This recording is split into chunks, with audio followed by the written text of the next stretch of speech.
Explaining inflation. Less candy bars for you, my friend.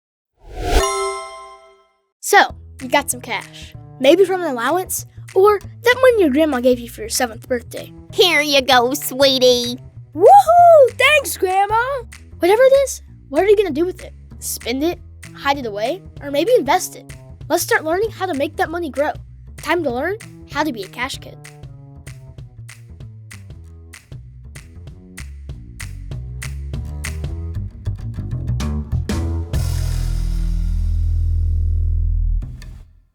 Welcome back to another episode of the Cash Kid Podcast.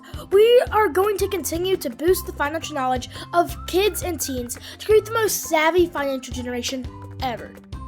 We're going to be diving into a topic that affects all of us, whether we realize it or not: inflation. We'll talk about what it is, how it affects our family budgets, national budgets, our purchasing decisions, and yes, even how it impacts kids and teens like you and me. And how it causes me to have, well, less of these. So, let's get started. So, why should we care about inflation? Well, for starters, it affects our purchasing power. This means that the money we have in our pockets or our bank accounts is worth less when the price goes up. For example, say you have $10 and you buy a candy bar that costs $2. You can buy 5 of them. But if inflation causes the price of the candy bar to go up to $4, suddenly your $10 can only buy you 2.5. And you can even buy a half, so really you're only getting 2. Sometimes we may be saving up for an item. Let's say it's a $5 toy, and then you head to the store with your money to buy it, and you see the price rose to $6. Ouch. That's inflation in action. See how inflation can affect our ability to buy things? In simple terms, inflation is when the price of goods and services go up over time. This means that the money you have today might not buy as much as it did in the past. It's like the value of your money shrinks a little bit each year. Let's go back in time and give some examples of past inflation woes in history. First stop, Germany in the 1920s. After World War I, Germany experienced something called hyperinflation. Prices were rising so fast that people needed wheelbarrows full of money just to buy a loaf of bread. Can you imagine that? One day, a loaf of bread might cost $1. Next day, it cost $100. Yikes. Next, let's visit the United States in the 1970s. During this time, the price of oil skyrocketed because the cost of so many goods was going up. This period is known as the Great Inflation. People had to pay more for gas, food, and just about everything else. Alright, back to the present. So, why does inflation happen? Well, there are a few reasons. One big reason is demand. A lot of people want to buy something, but there isn't enough of it, so prices go up. Think of it like this. If there are only 5 tickets to a sold-out concert and 10 people want them, those tickets are going to be expensive.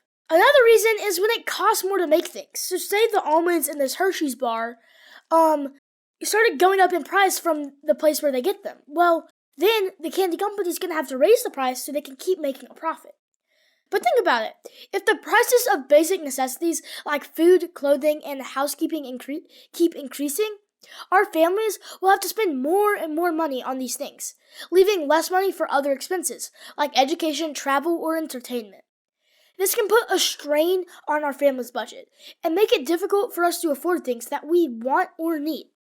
Inflation also affects businesses, especially small businesses that are already struggling to survive in this competitive market. When prices of goods and services increase, businesses have to increase their prices to cover their costs. Like our candy bar example.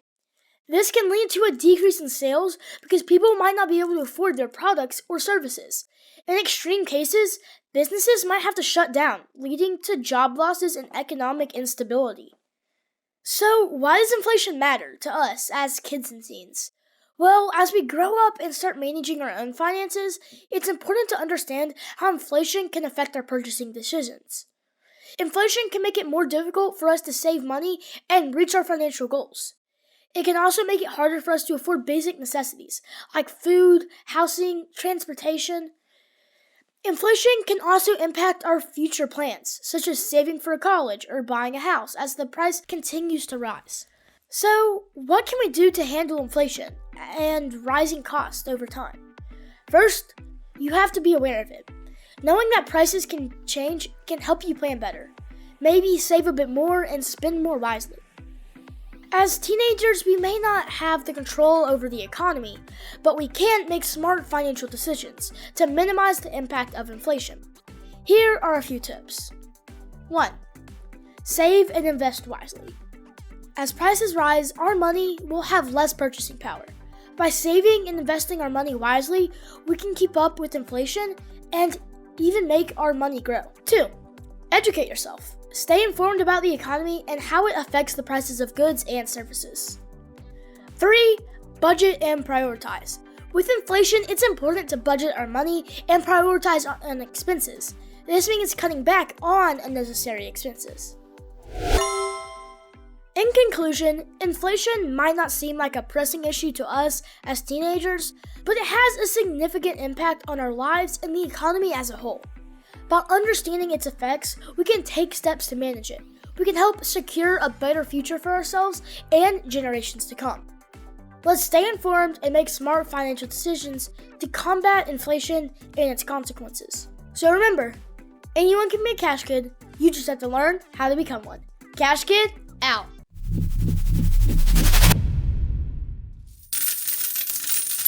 The information presented represents the views and opinions of the guest. This podcast does not intend to provide personal investment advice. This content has been made for informational and educational purposes only.